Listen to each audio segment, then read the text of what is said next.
Instagram reels വളരെയധികം popular ആയിക്കൊണ്ടിരിക്കുകയാണ്. Reels മാത്രമല്ല, യൂട്യൂബ് ഷോർട്സ് ഒക്കെ. യൂട്യൂബ് ഷോർട്സിന് തന്നെ 30 ബില്യൺ ആവറേജ് ഡെയിലി വ്യൂസാണ് ലഭിക്കുന്നത്. അതുകൊണ്ട് തന്നെ യൂട്യൂബ് ഷോർട്ട് വീഡിയോസും അതുപോലെ ഇൻസ്റ്റഗ്രാം റീൽസും ഒക്കെ നല്ല രീതിയിൽ പ്രൊമോട്ട് ചെയ്യുന്നുണ്ട്.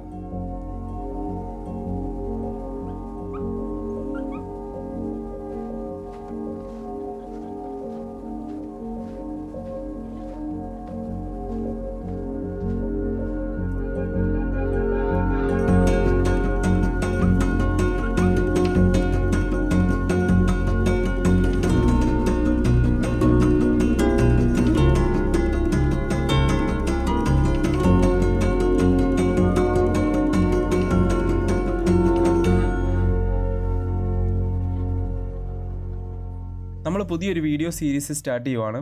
ഇൻസ്റ്റഗ്രാം റീൽസിലും വാട്സപ്പ് സ്റ്റാറ്റസുകളിലും ഷോർട്സിലും ഒക്കെ കണ്ടുവരുന്ന പോപ്പുലർ ആയിട്ടുള്ള എഫക്റ്റുകളും ട്രാൻസിഷൻസും അതുപോലെ തന്നെ വെർട്ടിക്കൽ വീഡിയോസ് എഡിറ്റ് ചെയ്യുമ്പം അത് ബെറ്റർ ആക്കാനുള്ള ടിപ്സും ട്രിക്സും ഒക്കെ ഡിസ്കസ് ചെയ്യുന്ന ഒരു സീരീസ്. ഇത് ഫസ്റ്റ് വീഡിയോ ആണ്. ആദ്യത്തെ വീഡിയോ ആയതുകൊണ്ട് തന്നെ ഏറ്റവും ബേസിക് ആയിട്ടുള്ള കാര്യമാണ് നമ്മൾ ഡിസ്കസ് ചെയ്യുന്നത്. എങ്ങനെ വെർട്ടിക്കൽ വീഡിയോസ് പ്രീമിയർ പ്രോ ഉപയോഗിച്ച് എഡിറ്റ് ചെയ്യാം, അതുപോലെ അത് മാക്സിമം ക്വാളിറ്റിയിൽ എങ്ങനെ എക്സ്പോർട്ട് ചെയ്തെടുക്കാം. ഞാൻ ഇവിടെ പ്രീമിയർ ഓപ്പൺ ചെയ്തിട്ടുണ്ട്. ഞാൻ 2 വീഡിയോസ് ഇമ്പോർട്ട് ചെയ്തിട്ടുണ്ട്. അത് രണ്ടും ഹൊറിസോണ്ടൽ വീഡിയോസാണ്. ഇതിൻ്റെ ആസ്പെക്ട് റേഷ്യോ 16:9 ആണ്. നമ്മൾ വെർട്ടിക്കൽ വീഡിയോസിൽ യൂസ് ചെയ്യുന്നത് 9:16 എന്നൊരു ആസ്പെക്ട് റേഷ്യോ ആണ്. അതുകൊണ്ട് നിങ്ങൾ വീഡിയോ എടുക്കുമ്പോഴത്തേക്കും വെർട്ടിക്കലായിട്ട് വീഡിയോ എടുക്കണം, അല്ലെങ്കിൽ വീഡിയോയുടെ നല്ലൊരു പോർഷൻ ഇതുപോലെ ക്രോപ്പ് ചെയ്തു പോകുന്നതായിരിക്കും. സോ ഫസ്റ്റ് നമുക്കൊരു സീക്വൻസ് ക്രിയേറ്റ് ചെയ്യാം. സീക്വൻസ് ക്രിയേറ്റ് ചെയ്യാൻ വേണ്ടി പ്രൊജക്റ്റ് വിൻഡോയിൽ വന്നിട്ട് right click, new item, sequence select ചെയ്യാം. ഇവിടെ ഞാൻ digital SLR 1080p DSLR 1080p 30 FPS ആണ് ചൂസ് ചെയ്തിരിക്കുന്നത്. ഇവിടുന്ന് സെറ്റിംഗ്സിൽ വരുവാണെങ്കിൽ editing mode DSLR, time base 29.97. Instagram reels play back ചെയ്യുന്നത് 30 FPSലാണ്. അതുകൊണ്ടാണ് ഇവിടെ 30 FPS ചൂസ് ചെയ്തിരിക്കുന്നത്. അതുപോലെ ഫ്രെയിം സൈസ് 1920x1080 ആണ് ഇവിടെ കൊടുത്തിരിക്കുന്നത്. അത് ഹൊറിസോണ്ടൽ വീഡിയോയുടെയാണ്. നിങ്ങളിവിടെ അതിൻ്റെ ആസ്പെക്ട് റേഷ്യോ നോക്കുവാണെങ്കിൽ അറിയാം 16:9 ആണ്. നമുക്കിത് 9:16 ആക്കണം. അതായത് നേരെ നമുക്കിത് ഫ്ലിപ്പ് ചെയ്യാം. ഇവിടെ 1080 അതുപോലെ 1920 കൊടുക്കാം. ഓക്കെ, നിങ്ങൾക്കിവിടെ കാണാം റേഷ്യോ 9:16 ആയിട്ടുണ്ട്. ഇനിയും ബാക്കി ഓപ്ഷൻസ് എല്ലാം അതുപോലെ തന്നെ കിടക്കട്ടെ. നമ്മൾ സീക്വൻസ് ക്രിയേറ്റ് ചെയ്യുന്നതിന് മുമ്പ് നമുക്ക് ഈ ഒരു പ്രീസെറ്റ് സേവ് ചെയ്ത് വെക്കാം. അതുകൊണ്ട് തന്നെ അടുത്ത തവണ നമ്മളൊരു സീക്വൻസ് ക്രിയേറ്റ് ചെയ്യുമ്പോഴത്തേക്കും ഈ സെറ്റിംഗ്സ് എല്ലാം നമ്മൾ വീണ്ടും ഇതുപോലെ ആക്കേണ്ട ആവശ്യമില്ല. ഓക്കെ, നമുക്ക് സേവ് പ്രീസെറ്റ് എന്നുള്ള ഓപ്ഷൻ സെലക്ട് ചെയ്യാം. ഇവിടുന്ന് ഒരു പേര് കൊടുക്കാം. May be IG reels full HD 30 FPS എന്ന് കൊടുത്ത് സേവ് ചെയ്യാം. ഓക്കെ പ്രസ് ചെയ്യാം. ഓക്കെ പ്രസ് ചെയ്യുമ്പോൾ സീക്വൻസ് പ്രീസെറ്റ്സിൻ്റെ അവിടെ കസ്റ്റം എന്നുള്ള ഓപ്ഷൻ്റെ അവിടെ നമ്മളിപ്പോൾ സേവ് ചെയ്ത പ്രീസെറ്റ് വരുന്നതായിരിക്കും. ഇത് നമുക്കിവിടെ ഓക്കെ പ്രസ് ചെയ്യാം. വേണമെങ്കിൽ നമുക്കിവിടെ ഒരു നെയിം കൊടുക്കാം. ഞാനിവിടെ IG റീൽസ് എന്ന് പറഞ്ഞ് നമ്മുടെ സീക്വൻസിന് പേര് കൊടുക്കുവാണ്. ഓക്കെ പ്രസ് ചെയ്യുമ്പോൾ നമ്മുടെ സീക്വൻസ് ഇവിടെ ക്രിയേറ്റ് ആയിട്ടുണ്ട്. ടൈം ലൈനും അതുപോലെ തന്നെ പ്രോഗ്രാം വിൻഡോയും ആക്ടിവേറ്റ് ആയിരിക്കുന്നത് കാണാം. ഞാനിവിടെ 2 വീഡിയോസ് ഇമ്പോർട്ട് ചെയ്ത് വെച്ചിട്ടുണ്ട്. അതിലൊരു വീഡിയോ ഞാൻ ഡ്രാഗ് ചെയ്ത് ടൈം ലൈനിൽ ഇടുവാണ്. നമ്മുടെ വീഡിയോ ഇവിടെ പ്രൊജക്റ്റ് വിൻഡോയിൽ വന്നിരിക്കുന്നതാണ്. ഇതിൻ്റെ സ്കെയിൽ നമുക്ക് കുറച്ച് ഇൻക്രീസ് ചെയ്യാം. ഹൊറിസോണ്ടൽ വീഡിയോസ് ആയതുകൊണ്ട് തന്നെ നമുക്ക് സ്കെയിൽ ചെയ്ത് അഡ്ജസ്റ്റ് ചെയ്തെടുക്കണം. പൊസിഷൻ ഉപയോഗിച്ച് നമുക്ക് കറക്റ്റായിട്ട് ഫ്രെയിമും ചെയ്യാം. ഓക്കെ, നമ്മൾ എഡിറ്റ് ചെയ്യുമ്പോൾ ക്ലിയർ ആയിട്ടുള്ളൊരു പ്രിവ്യൂ കാണണം. അത് വളരെ ഇമ്പോർട്ടൻ്റ് ആയിട്ടുള്ളൊരു കാര്യമാണ്. നമ്മുടെ പ്രോഗ്രാം വിൻഡോ ഇവിടെ കാണാം. നമ്മുടെ വീഡിയോ വളരെയധികം ചെറുതായിട്ടാണ് കാണുന്നത്, കാരണം ഇതൊരു വെർട്ടിക്കൽ വീഡിയോ ആണ്. ഇത്രയും പോർഷൻ മാത്രമേ നമുക്ക് കാണാൻ പറ്റത്തുള്ളൂ. അതുകൊണ്ട് തന്നെ ക്ലിയർ ആയിട്ട് കാണാവുന്ന രീതിയിൽ നമുക്കൊരു വർക്ക് സ്പേസ് ക്രിയേറ്റ് ചെയ്യാം. ഞാൻ ഇവിടെ വെർട്ടിക്കൽ എഡിറ്റിംഗ് എന്ന് പറഞ്ഞൊരു വർക്ക് സ്പേസ് ക്രിയേറ്റ് ചെയ്തിട്ടുണ്ട്. ഇവിടെ നോക്കുവാണെങ്കിൽ റൈറ്റ് സൈഡിൽ കൊണ്ട് നമ്മുടെ പ്രോഗ്രാം വിൻഡോ വെച്ചിട്ടുണ്ട്. അതുകൊണ്ട് തന്നെ എനിക്ക് നല്ല ക്ലിയർ ആയിട്ട് നമ്മുടെ വെർട്ടിക്കൽ വീഡിയോ കാണാം. ഇതുപോലൊരു വർക്ക് സ്പേസ് നമുക്ക് എങ്ങനെയാണ് ക്രിയേറ്റ് ചെയ്യുന്നതെന്ന് നോക്കാം. ഇതിനെക്കുറിച്ച് പ്രീമിയറിൻ്റെ ബേസിക് വീഡിയോയിൽ ഞാൻ ക്ലിയർ ആയിട്ട് പറയുന്നുണ്ട്. അതിൻ്റെ ലിങ്ക് ഞാൻ കൊടുത്തേക്കാം. നിങ്ങൾക്കത് ചെക്ക് ചെയ്യണമെങ്കിൽ ചെക്ക് ചെയ്യാം. ഓക്കെ, ഫസ്റ്റ് നമുക്ക് ഈ ഒരു എഡിറ്റിംഗ് വിൻഡോ ആണ് എല്ലാവരും യൂസ് ചെയ്യുന്നതെന്ന് വിശ്വസിക്കുന്നു. ഫസ്റ്റ് നമുക്ക് പ്രോഗ്രാം വിൻഡോ ഏറ്റവും റൈറ്റ് സൈഡിൽ കൊണ്ടുവെക്കാം. ഒരു ഗ്രീൻ ബാർ ഇവിടെ കാണാം. സോ ഇവിടെ കൊണ്ടുവെക്കാം. അതിൻ്റെ സൈസ് കുറച്ചും മാറ്റി കൊടുക്കാം. ഓക്കെ, ഇവിടെ നമ്മുടെ ആ ഒരു ഓഡിയോ ലെവലിൻ്റെ സൈസ് കുറച്ച് കൊടുക്കാം. ഇവിടെ നമുക്ക് എന്താ ചെയ്യേണ്ടതെന്ന് വെച്ചാൽ ഇഫക്റ്റ് സെലക്ട് ചെയ്തിട്ട് ഈ റൈറ്റ് സൈഡിൽ കൊണ്ടുവെക്കാം. നമ്മുടെ ഇഫക്ട്സ് ടാബ് ഇവിടെ വന്നിട്ടുണ്ട്. അതുപോലെ മുകളിൽ നോക്കുവാണെങ്കിൽ സോഴ്സ് വിൻഡോ ഉണ്ട്, ഇഫക്റ്റ് കൺട്രോൾസ് ഉണ്ട്, ഓഡിയോ ക്ലിപ്പ് മിക്സർ ഉണ്ട്, മെറ്റാഡാറ്റ ഡിലീറ്റ് ചെയ്യട്ടെ, പ്രോഗ്രാം വിൻഡോയും ഉണ്ട്. അതിനിവിടെ താഴെ ലെഫ്റ്റ് സൈഡിൽ നമ്മുടെ ടൂൾ ബാറും ഉണ്ട്. ഓക്കെ, നമ്മുടെ ഈ ഒരു ഓഡിയോ ലെവൽസ് കൂടെ നമുക്ക് സെലക്ട് ചെയ്തിട്ട് ഈ ഒരു പോർഷനിൽ കൊണ്ടുവെക്കാം. ഇങ്ങനൊരു വർക്ക് സ്പേസ് ആണ് ഞാൻ യൂസ് ചെയ്യുന്നത്. ഇനി നമുക്കിത് സേവ് ചെയ്യാം. ഇവിടെ വെർട്ടിക്കൽ വർക്ക് എഡിറ്റിംഗ് എന്ന് പറഞ്ഞ് ഞാൻ സേവ് ചെയ്ത പോലെ നമുക്കൊരു വർക്ക് സ്പേസ് ആയിട്ട് ഇത് സേവ് ചെയ്യാം. അതിനുവേണ്ടി വിൻഡോയിൽ പോയിട്ട് വർക്ക് സ്പേസ് എന്നുള്ള ഓപ്ഷൻ ഉണ്ട്. അവിടുന്ന് save as A new work space എന്നുള്ള ഓപ്ഷൻ സെലക്ട് ചെയ്യുക. ഇവിടെ നിങ്ങൾക്ക് എന്തെങ്കിലും ഒരു പേര് കൊടുത്തിട്ട് വെർട്ടിക്കൽ എഡിറ്റിംഗെന്നോ IG റീൽസ് എന്നോ യൂട്യൂബ് ഷോർട്സ് എന്നോ എന്തെങ്കിലും പേര് കൊടുത്തിട്ട് നിങ്ങൾക്ക് സേവ് ചെയ്യാം. ഞാൻ ഓൾറെഡി സേവ് ചെയ്തിട്ടുള്ളതുകൊണ്ട് ക്യാൻസൽ ചെയ്യുവാണ്. സേവ് ചെയ്ത് കഴിയുമ്പോഴത്തേനും നിങ്ങൾക്ക് വെർട്ടിക്കൽ എഡിറ്റിംഗെന്നോ നിങ്ങൾ കൊടുത്ത പേരിൽ ഒരു വർക്ക് സ്പേസ് ഇവിടെ സേവ് ആയിട്ടുണ്ട്. ഓക്കെ, ഇത് നമുക്ക് വെർട്ടിക്കൽ എഡിറ്റിങ്ങിന് വളരെയധികം ഹെൽപ്പ് ചെയ്യും ഈ ഒരു വർക്ക് സ്പേസ്. നിങ്ങൾക്ക് ഇഷ്ടമുള്ള രീതിയിൽ എഡിറ്റ് ചെയ്യാം. ഞാൻ യൂസ് ചെയ്യുന്നതാണ് ഇപ്പോൾ നിങ്ങളെ ചെയ്ത് കാണിച്ചത്. ഇനി നമ്മൾ എഡിറ്റിംഗ് വിൻഡോയിലേക്ക് തിരിച്ചു പോവുകയാണെങ്കിൽ നമ്മുടെ വർക്ക് സ്പേസ് ഇതുപോലെ വ്യത്യാസം വന്ന് കിടക്കുന്നത് കാണാം. നിങ്ങൾക്കിത് ഇതുപോലെ ഡ്രാഗ് ചെയ്ത് പഴയ പൊസിഷനിലെല്ലാം കൊണ്ടുവെക്കാം. അതല്ലെങ്കിൽ വിൻഡോയിൽ പോവുകയാണെങ്കിൽ വർക്ക് സ്പേസസിൽ റീസെറ്റ് ടു സേവ്ഡ് ലേഔട്ട് എന്ന് പറയുന്നൊരു ഓപ്ഷൻ ഉണ്ട്. അത് നമുക്ക് സെലക്ട് ചെയ്യാം. സെലക്ട് ചെയ്യുമ്പോൾ നമ്മുടെ വർക്ക് സ്പേസ് പഴയതുപോലെ ആയിട്ടുണ്ട്. ഇനി ഇവിടുന്ന് ആവശ്യമില്ലാത്തതെല്ലാം നമുക്ക് ഡിലീറ്റ് ചെയ്യാം. എന്നിട്ട് നിങ്ങൾ യൂസ് ചെയ്യുന്ന രീതിയിൽ പെട്ടെന്ന് എഡിറ്റ് ചെയ്തെടുക്കാം. ഓക്കെ, ഞാൻ പ്രോഗ്രാം വിൻഡോ ഇങ്ങനെ കൊണ്ടിട്ടു. സോ ഇതാണ് ഞാൻ നോർമലായിട്ട് യൂസ് ചെയ്യുന്ന വർക്ക് സ്പേസ്. ഇനി നമുക്ക് വെർട്ടിക്കൽ എഡിറ്റിംഗ് എന്ന് പറഞ്ഞൊരു വർക്ക് സ്പേസിലേക്ക് പോകാം. നിങ്ങൾക്ക് അതിവിടെ കാണുന്നില്ലെങ്കിൽ വിൻഡോയിലേക്ക് പോവുകയാണെങ്കിൽ വർക്ക് സ്പേസസിൽ വരുന്നതായിരിക്കും. ഇതുകൊണ്ടോ അവിടെ നമുക്ക് സെലക്ട് ചെയ്യാം. ഓക്കെ, ഇനി നമ്മൾ ഇവിടെ ആയിരിക്കും വെർട്ടിക്കൽ വീഡിയോസൊക്കെ എഡിറ്റ് ചെയ്യുന്നത്. ഇന്നത്തെ വീഡിയോയിൽ ഞാൻ വളരെ ബേസിക് ആയിട്ടുള്ള കാര്യം മാത്രമേ പറയുന്നുള്ളൂ. എഫക്റ്റുകൾ ആഡ് ചെയ്യുന്നതും ട്രാൻസിഷനെ പറ്റി ഒന്നും സംസാരിക്കുന്നില്ല. ഫസ്റ്റ് വീഡിയോ ആണ് ബേസിക് ആയിട്ടുള്ള കാര്യം, എങ്ങനെ എഡിറ്റ് ചെയ്യാം, അതുപോലെ എങ്ങനെ നമുക്ക് മാക്സിമം ക്വാളിറ്റിയിൽ എക്സ്പോർട്ട് ചെയ്യാം എന്നുള്ള 2 കാര്യം മാത്രമേ നമ്മൾ ഡിസ്കസ് ചെയ്യുന്നുള്ളൂ.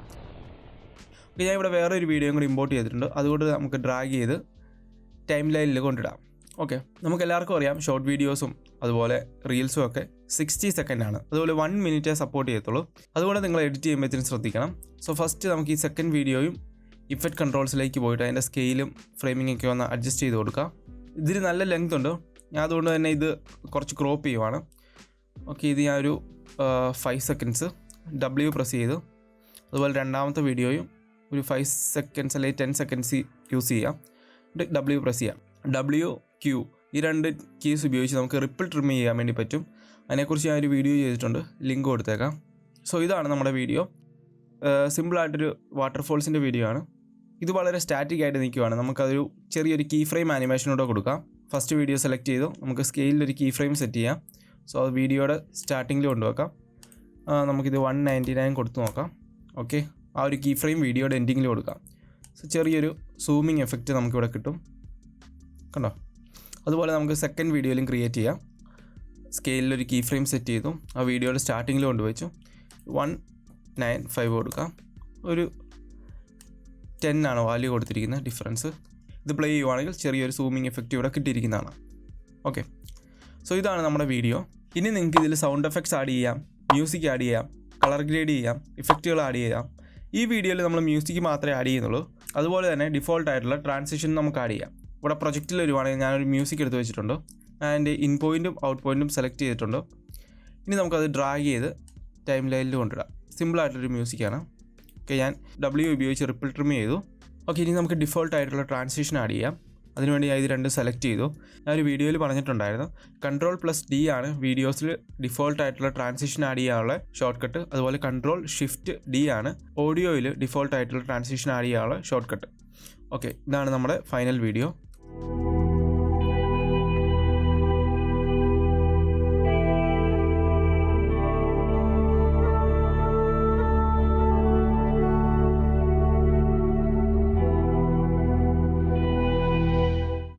ഓക്കെ, ഞാൻ ഈ നടുക്കുള്ള ആ ഒരു ട്രാൻസിഷൻ ഡിലീറ്റ് ചെയ്യുവാണ്. ഇനിയിപ്പോൾ ഫൈനലായിട്ടുള്ള കാര്യം, നമുക്ക് ചെയ്ത വീഡിയോ എക്സ്പോർട്ട് ചെയ്യണം. എക്സ്പോർട്ട് ചെയ്യാൻ വേണ്ടി ഞാൻ Ctrl+M ക്ലിക്ക് ചെയ്തു. ഷോർട്ട് കട്ടാണ് എക്സ്പോർട്ട് വിൻഡോയുടെ. ഓക്കെ, ഇവിടെ എക്സ്പോർട്ട് സെറ്റിംഗ്സ് വന്നിട്ടുണ്ട്. ഫസ്റ്റ് ഫോർമാറ്റ് H.264 ആണ്. Preset match source high bit rate select ചെയ്യാം. ഔട്ട്പുട്ട് നെയിം നമുക്ക് എങ്ങോട്ടാണ് ഔട്ട്പുട്ട് കൊടുക്കുന്നതെന്ന് സെലക്ട് ചെയ്യാം. ഇവിടെ ഡെസ്ക്ടോപ്പിൽ ഞാൻ തൽക്കാലം കൊടുക്കുവാണ്. നമ്മുടെ സീക്വൻസ് നെയിം ഇവിടെ വന്നിട്ടുണ്ട്, IG റീൽസ്. അത് തന്നെ ഞാൻ കൊടുക്കുവാണ്. എന്നിട്ട് സേവ് ക്ലിക്ക് ചെയ്തു. പിന്നീട് വീഡിയോ സെറ്റിംഗ്സിലേക്ക് വരുവാണെങ്കിൽ ഫസ്റ്റ് വിഡ്ത്തും ഹൈറ്റും 1080x1920 ആണെന്ന് ഉറപ്പ് വരുത്തുക. അല്ലെങ്കിൽ ഇവിടെ അൺചെക്ക് ചെയ്തിട്ട് നിങ്ങൾക്ക് ഇവിടെ ചേഞ്ച് ചെയ്യാവുന്നതാണ്. ഓക്കെ, എന്നിട്ട് താഴേക്ക് പോവാം. Render at maximum depth select ചെയ്യാം. പിന്നീട് താഴേക്ക് വന്നിട്ട് ബിറ്റ് റേറ്റ് സെലക്ട് ചെയ്യാനുള്ള ഓപ്ഷൻ ഉണ്ട്. ഇവിടെ VBR1, VBR2 എന്നുള്ള ഓപ്ഷൻ ഉണ്ട്. VBR വേരിയബിൾ ബിറ്റ് റേറ്റ് 1 നമുക്കിവിടെ ഒരു ടാർഗറ്റ് ബിറ്റ് റേറ്റ് കൊടുക്കാൻ വേണ്ടി പറ്റും. അതുപോലെ VBR2 ഇവിടെ നമുക്ക് ടാർഗറ്റ് ബിറ്റ് റേറ്റും മാക്സിമം ബിറ്റ് റേറ്റും കൊടുക്കാൻ വേണ്ടി പറ്റും. ഇതിനെപ്പറ്റി ഒരു ഡീറ്റെയിൽ ആയിട്ട് വീഡിയോ ചെയ്തിട്ടുണ്ട്. അതായത് എക്സ്പോർട്ട് സെറ്റിംഗ്സിലുള്ള എല്ലാ സെറ്റിംഗ്സിനെ പറ്റി, എഫക്ട്സിനെ പറ്റിയും വീഡിയോയെ പറ്റിയും ബിറ്റ് റേറ്റിനെ പറ്റിയും ഓരോ സെറ്റിംഗ്സിനെ പറ്റിയും ഡീറ്റെയിൽ ആയിട്ടൊരു വീഡിയോ ചെയ്തിട്ടുണ്ട്. അതിൻ്റെ ലിങ്ക് ഞാൻ കൊടുത്തേക്കാം. അതിലെല്ലാം ഈ ബിറ്റ് റേറ്റിനെ പറ്റി ഡീറ്റെയിൽ ആയിട്ട് പറഞ്ഞിട്ടുണ്ട്. നമ്മളിവിടെ യൂസ് ചെയ്യുന്നത് CBR ആണ്, constant bit rate. Higher bit rate is equal to high quality video ആണ്. പക്ഷേ നമ്മൾ എക്സ്പോർട്ട് ചെയ്യുന്നോളം വരെ ഉള്ളൂ. നമ്മൾ ഇൻസ്റ്റാഗ്രാമിൽ അപ്ലോഡ് ചെയ്ത് കഴിയുമ്പോഴത്തേനും അവിടെ കംപ്രസ് ചെയ്യും നമ്മുടെ വീഡിയോ. അതുകൊണ്ട് തന്നെ നമ്മൾ ഹൈ ബിറ്റ് റേറ്റിൽ വീഡിയോ ഹൈ ക്വാളിറ്റിയിൽ അപ്ലോഡ് ചെയ്ത് കഴിഞ്ഞാലും അവിടെ ഇൻസ്റ്റാഗ്രാമിൻ്റെ ഒരു കംപ്രഷൻ കാണും. അവിടെ നമ്മൾ ഒത്തിരി ബിറ്റ് റേറ്റിൽ അപ്ലോഡ് ചെയ്യുന്നത് കാര്യമില്ല. നമുക്കൊരു 15 ചൂസ് ചെയ്യാം സ്റ്റാൻഡേർഡായിട്ട്. പിന്നീട് നിങ്ങൾ ഓഡിയോയിൽ വരുവാണെങ്കിൽ ഓഡിയോ ഫോർമാറ്റ് AAC, അതുപോലെ audio codec AAC, sample rate 48,000 hertz, അതുപോലെ സ്റ്റീരിയോ ആണ് ചാനൽ. പിന്നെ ബിറ്റ് റേറ്റ് 320 കൊടുക്കാം kbps. ഓക്കെ, ഇതെല്ലാം സെലക്ട് ചെയ്യാം. Use maximum render quality check ചെയ്ത് കൊടുക്കാം. ഓക്കെ, ഇതൊക്കെയാണ് നമ്മൾ യൂസ് ചെയ്യുന്ന സെറ്റിങ്സ്. ഈ ഒരു സെറ്റിങ്സ് എക്സ്പോർട്ട് ചെയ്യുന്നതിന് മുമ്പ് നമുക്ക് സേവ് ചെയ്യാം. അതുകൊണ്ട് തന്നെ വീണ്ടും നമ്മൾ റീൽസ് വീഡിയോ അല്ലെങ്കിൽ ഒരു വെർട്ടിക്കൽ വീഡിയോ എക്സ്പോർട്ട് ചെയ്യുമ്പോൾ നമ്മൾ പ്രീസെറ്റിൽ വന്നിട്ട് ഈ സെറ്റിങ്സ് എല്ലാം മാറ്റി കൊടുക്കേണ്ട ആവശ്യമില്ല. ഇവിടെ പ്രീസെറ്റിൻ്റെ സൈഡിൽ സേവ് പ്രീസെറ്റ് എന്ന് പറഞ്ഞ ഒരു ഓപ്ഷൻ കാണാം. അതിൽ സെലക്ട് ചെയ്യാം. അതിൽ സെലക്ട് ചെയ്തിട്ട് നമുക്കിവിടെ എന്തെങ്കിലും നെയിം കൊടുക്കാം. ഞാൻ ഇവിടെ IG reels full HD 30 FPS എന്ന് പറഞ്ഞ് സേവ് ചെയ്യുവാണ്. ഓക്കെ, പ്രസ് ചെയ്യാം. ഓക്കെ, നമ്മുടെ പ്രീസെറ്റ് ഇവിടെ വന്നിട്ടുണ്ടോ. ഇനി ഞാൻ ഇത് തൽക്കാലം ഒന്ന് ക്യാൻസൽ ചെയ്യുവാണ്. ഞാൻ ഇത് Ctrl+M പ്രസ് ചെയ്യുവാണെങ്കിൽ ഞാൻ ഇനി അടുത്ത തവണ റീൽ വീഡിയോ എക്സ്പോർട്ട് ചെയ്യുമ്പോഴത്തേനും ഫോർമാറ്റ് H.264 സെലക്ട് ചെയ്യും. എന്നിട്ട് പ്രീസെറ്റിൽ വന്നിട്ട് നമ്മളിപ്പോൾ ക്രിയേറ്റ് ചെയ്ത IG reels full HD 30 FPS എന്നുള്ള പ്രീസെറ്റ് ഇവിടെ വന്നിട്ടുണ്ടോ, അത് മാത്രം സെലക്ട് ചെയ്താൽ മതി. സെലക്ട് ചെയ്യുമ്പോൾ ഓട്ടോമാറ്റിക്കായിട്ട് നമ്മൾ കൊടുത്ത സെറ്റിങ്സ് എല്ലാം ഇവിടെ വരുന്നതായിരിക്കും. നിങ്ങൾക്ക് നോക്കുവാണെങ്കിൽ അറിയാം, നമ്മൾ കൊടുത്ത സെറ്റിങ്സ് എല്ലാം ഇവിടെ വന്നിട്ടുണ്ട്. ഇനി നമുക്ക് എക്സ്പോർട്ടിൽ പ്രസ് ചെയ്യാം. ഓക്കെ, അതിന് മുമ്പ് നമ്മൾ ഔട്ട്പുട്ട് നെയിം മാത്രം ചേഞ്ച് ചെയ്ത് കൊടുക്കണം. ഓക്കെ, എന്നിട്ട് നമുക്ക് എക്സ്പോർട്ടിൽ പ്രസ് ചെയ്യാം. നമ്മുടെ വീഡിയോ ഇവിടെ എക്സ്പോർട്ട് ആണെന്ന് കാണാം. ഓക്കെ, നമ്മുടെ വീഡിയോ ഇവിടെ എക്സ്പോർട്ട് ആയിട്ടുണ്ട്. ഞാൻ നിങ്ങളെ പ്ലേ ചെയ്ത് കാണിക്കാം.